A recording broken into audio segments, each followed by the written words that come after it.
winner of the 2014 MacArthur Genius Grant and author of Biased, Uncovering the Hidden Prejudice That Shapes What We See, Think, and Do. Jennifer Eberhardt, welcome to the program. Thanks for having me. So let's just start with the notion of implicit bias. What do you mean by that? Well, implicit bias or unconscious bias is something that we're all vulnerable to. And in my book, I'm trying to really show the science behind it. And it's basically our beliefs and our feelings that we have about social groups that can influence our decision making and our actions, even when we're not aware of it. So when we say someone has implicit bias against black people, how is that different in your sense than racism, or is that a specific type of racism? I'm sorry. Can you say that again? Well, when we talk about implicit bias, how is that different from racism, or is it simply a different type of racism?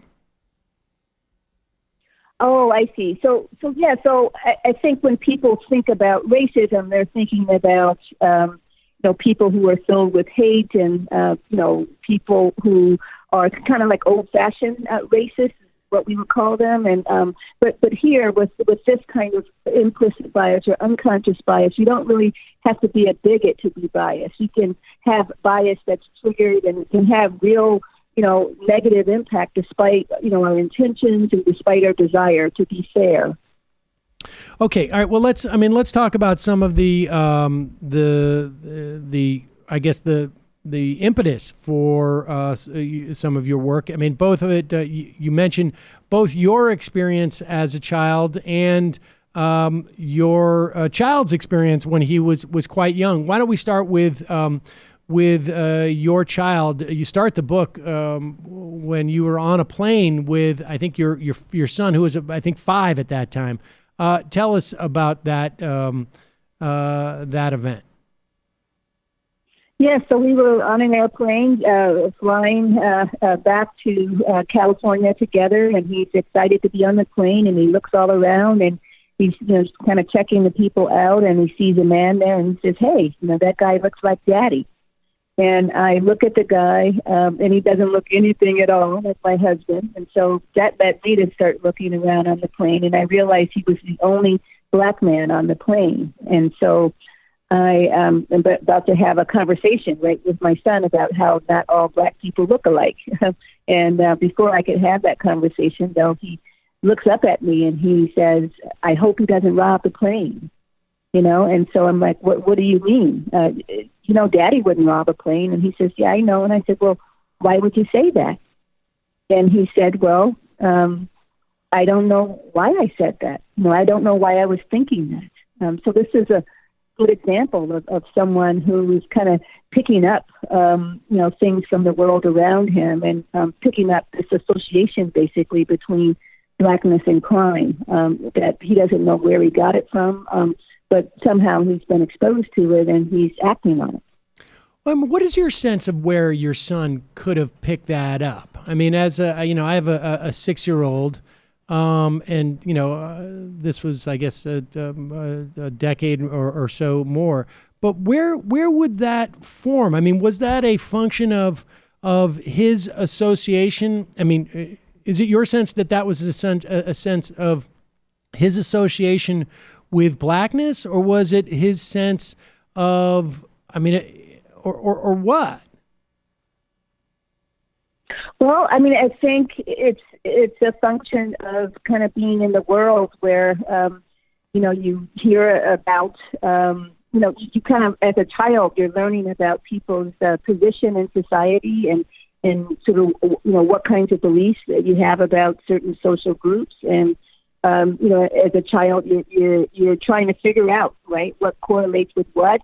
He's trying to sort of think about how people maybe react to African American men in public spaces, and whether they give them a lot of room, whether they lock their car doors, all of those kinds of things.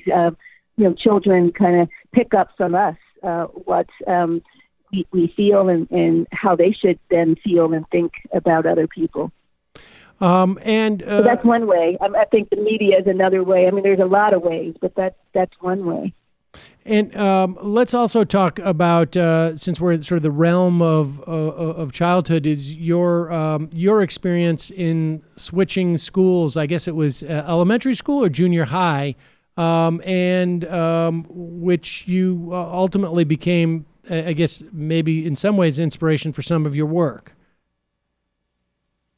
Yeah, so I grew up in an all-black neighborhood in Cleveland, Ohio, and my parents announced one day that we were going to move to a suburb of Cleveland called Beechwood, which at the time was almost all white. And so I was worried about making that move and how I would be accepted and whether I would have friends, whether I would feel like I could belong there, all those things. And when I actually did move, I found that the students were really friendly. They were really welcoming. They wanted to show me around and all of that.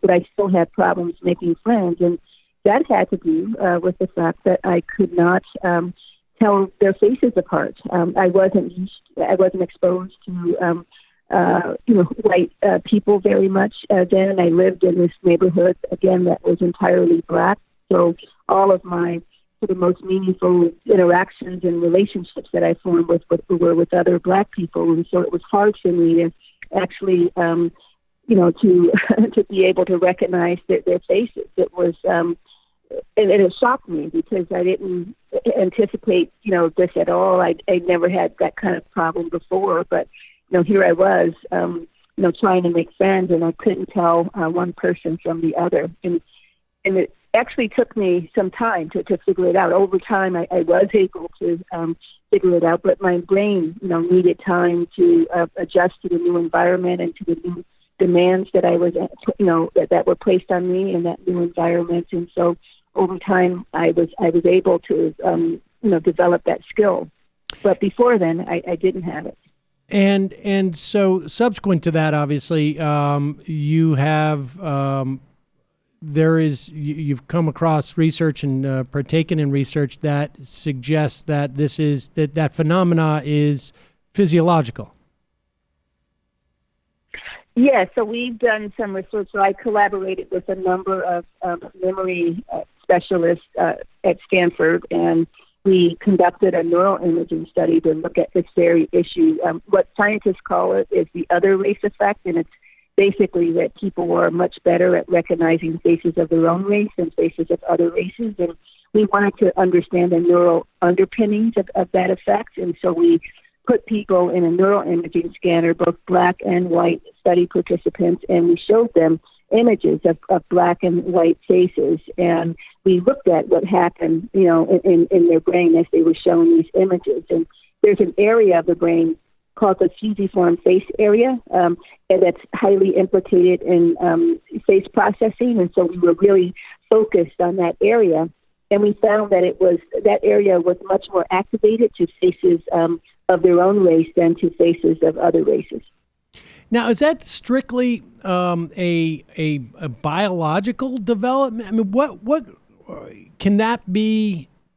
Can that be impacted based upon where someone like if we were to take an image of your brain prior to switching schools and an image of your brain 2 years later, would your ability to react to faces of a different race have changed, or would that dynamic still be there and you would have developed other sort of mechanisms to make up for the reduced brain activity? That's a great question. So I would guess that my brain would have changed over that time, that this area, this fusiform face area, would become more responsive to faces outside of my own race. And we have some research on that, too, actually, where we looked at this process developmentally. And we found that for people who actually stay, in their own, in these neighborhoods that are racially segregated, they initially you're showing, some responsiveness to all faces. And then as you get older, you start to see a differential response to faces of your own race versus another race, and then as an adult, you see that effect that's even stronger. So it's not just our biology or our brain wiring, but our brain wiring is a function of our social environment. So if we change our social environment and we change who we're exposed to, then we can also change how our brain is functioning. That's pretty nuts in a way. I mean, that makes sense to me. But that's because theoretically, right? Like, just to continue to use you as a child in that scenario, your brain could have changed, 2 years later. And so you can recognize and differentiate, and your brain can register that you can differentiate between white people. Right. But theoretically, right, you could then move to a different school where it is, predominantly Asian, and then go through that process all over again. Yes. Or does, yes. So yes, is that's it, right.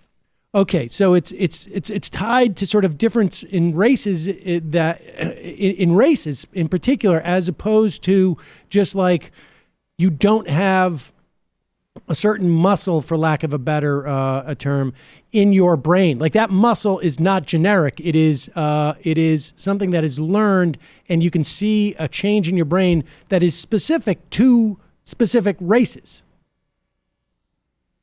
Right. You can see a change in your brain that actually specific to specific races. If you're not exposed to faces of that other race at all, you get less activation in that area of the fusiform face area. But as you're exposed to those faces more and more over time, your brain adjusts. So the finding is really about neuroplasticity. So just because we see a difference in how the brain is responding or what gets activated doesn't mean that that's a permanent difference. That it's actually, the brain can kind of change based on, who we're interacting with and what our social environment is like.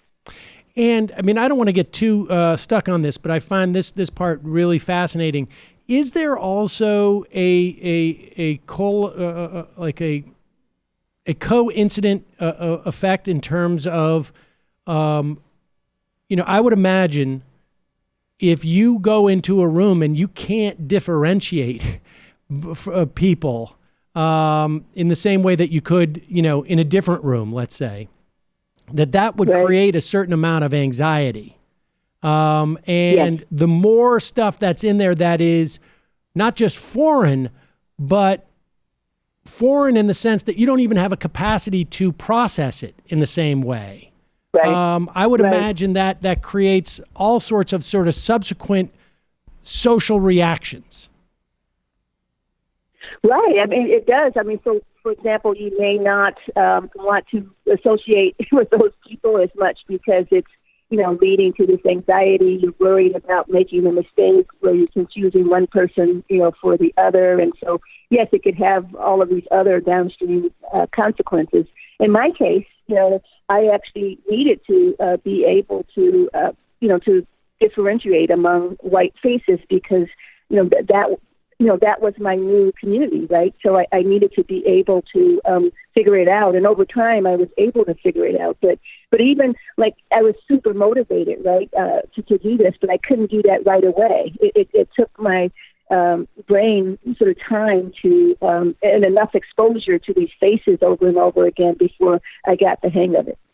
Okay, and so let's talk about a couple other examples of this implicit bias that you have established through some of the studies that you have done, and then I just want to come back around to questions that may be slightly outside your portfolio, but that your work obviously has implications of. But let's talk just a little bit about you did one experiment with, or I should say, study with subliminal words that were flashed in front of police officers, and then associated it with faces. Just walk us through that study and what the implications were.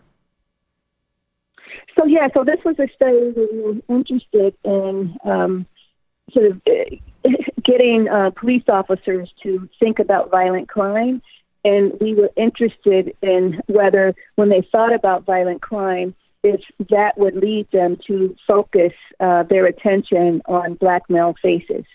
So for the study, we had them sit in front of a computer, and we flashed words on the computer, and we flashed the words at such a rapid rate that they couldn't consciously detect them. And the words were either words that were associated with violent crime or not. So some of the participants got words that were all associated with violent crime, like arrest and apprehend and capture and shoot and those kinds of words. And then we had a control group that didn't get any of those words. And then we showed two faces on the computer screen simultaneously. And one was a black male face and the other was a white male face. And we were interested in which face they would look at. And it turned out that those officers who've been exposed to words that were, associated with violent crime, like capture and arrest and so forth, they moved their eyes away from the white face and onto the black face. So it was the black face that captured their attention. And for us, this was a way of almost looking at racial profiling in the laboratory, because that's what profiling is about, right? Is when officers are on the lookout for violent crime. Does the racial category of the person matter at all for who they attend to and who they may stop and who they may search and so forth? And so this is a version of that, a stripped down version of that we tried in the laboratory with officers. And that almost establishes, which I think, like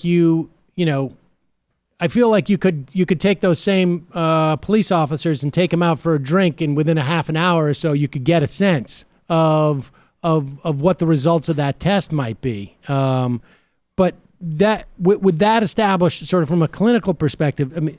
Tell us about this notion of categorical knowledge, because this is basically like the brain. I get the sense that it's just, the description is the brain just can't handle stuff as much. Chaos on some level, and so it has to divvy stuff up, and this is the way that chips fall. Yes, that's exactly right. So categorization is a tool that our brain uses to kind of make sense of everything that we're bombarded with in the world. And so we need a way. We can't take in everything at once, and so we need a way to sort through it and to package it and to to categorize it so that we're able to establish some kind of control, over the world, but also some coherence. And so this is one tool that we use, and we categorize, not just people, but we categorize everything, right? We categorize furniture and cars, and, we categorize, flowers and you name it, dogs and cats and so forth. And so that helps us to, it establishes some kind of order, I guess, over what we're seeing, and allows us to, to be able to form expectations and so forth. But when we do this with people, when we categorize people, those social groups, then we also might develop beliefs about the people who are in that category, and we call those belief stereotypes. And we also may develop feelings about people in that category, which we call prejudice. And the stereotypes and that prejudice together is what we call bias. And the concern is that for people, that bias can influence how we treat them. It can influence how we make decisions about them and so forth. So, it sounds like, and we should say there was another study where it was almost the reverse of the one you just explained, where you would see, where you showed subjects images of black faces and white faces, and then had other images sort of come into focus slowly. And Right. Just explain that, because then I just want to I want to go further with this point of what sounds like we have a physiological predisposition to stereotyping. But before you address that, just tell us about that other study. Yes, so with the other study, what we did is we had people sit in front of a computer screen, And then we exposed them to a series of faces. So some of the participants got a series of black male faces and others got a series of white male faces. Now, these faces were coming on the screen at such a rapid rate that they couldn't consciously perceive them. And so it just seemed like there were flickers of light that they were watching. And then after that, we had them perform what we call an object recognition task. And for that object recognition task, they saw an object appear on the screen, and it was really, really blurry at first, and then slowly in 41 steps or 41 frames, the object became more clear. And the participants' goal was to simply tell us at what point they could recognize the object. And we found that if they'd been exposed to the black male faces beforehand, they were able to recognize the crime-relevant objects a lot faster. So if they saw a blurry image of a gun, say, they were able to recognize that gun really quickly. Whereas if they were exposed to white male faces beforehand, they needed more information, they needed more frames or more clarity before they could see that that was a gun. Was there a disparity between the race of the subject at all in terms of making those assessments? No, not at all. So this is one of the things that arguments we make here, that it's not, sort of a bias isn't something that one group holds and the other doesn't. I mean, this bias, I think, is something that we're all, we're kind of vulnerable to because there's an association between blackness and crime that's out there in our society, and it's out there for a variety of reasons, but we're all picking up on it. And the argument here is that association between blackness and crime is so strong that it can influence not only how we see people, but it can influence how we see objects. And in this case, these were these crime objects like guns and knives and so forth. But how does that, I mean, so there is something in society, right? And maybe it's an amalgamation of things, right? Like television, news, right. Culture, whatever, that associates black males with crime. But right. but if I'm living if I'm living in like a white enclave, and I'm going and almost everyone I deal with is white, and I have no or limited exposure to black people, and so I have no even like real world experiences that push back on that one-to-one association, as it were, right? Versus I'm black and my family is black, and I know I have a lot of association with the idea that black males are not criminals. How does that not implicate that subconscious? Like, what is it? What is there is there something out there that has like precedence in terms of the way that it influences our subconscious that even overrides our own personal experiences? Oh, yeah. So that's a great question. I think so there is some literature in psychology suggesting that contact really matters, right? So especially if you have positive contact, like the contact that you just described, I think that matters, in terms of how people, treat one another, and, how, so it lessens discrimination, basically, and it can also decrease sort of negative racial attitudes towards the other group and so forth, or even towards your own group, if there's a societal sort of attitude that's negative about your own group, right, that they can buffer you to some extent. But with these studies, we were just looking at whether there was an association there at all, but and it's an association again where it's not something that's conscious, so you couldn't decide, okay, I'm going to override this thing because I know it's not true, and I know that I have all of these other interactions with people in these positive ways that tell me that it's not true. It's hard to, even if you have that experience, you also have this other pretty powerful experience, at least in this country, that associates blackness with crime. And so it's hard to just completely undo the association, even though you might be at a conscious level, when you know that association is triggered, you might be able to stop it from influencing, what decisions you make or what actions you take. So even contact does not I mean, because if there's no differential between race as they go through that study, that contact doesn't mitigate your subconscious beliefs at all. It mitigates only how those subconscious beliefs can be overridden in the context of the way you behave, but it's still within your subconscious in the same way.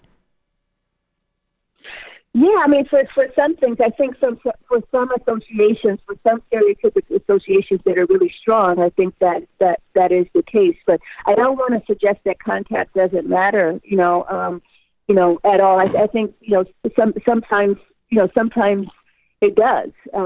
Sometimes and then also if you pair that with all kinds of other things that you can do to mitigate bias, I mean, I think it's the combination of all these things working together that can, that can decrease bias to some extent. So you not only need contact, for example, but you also, need to be able to make decisions where you're not making decisions really quickly, and where you have to fall back on these automatic associations that have built up over time, but you have time to think it through and to replace those associations with with other things that you know about that may be contrary, right to those associations.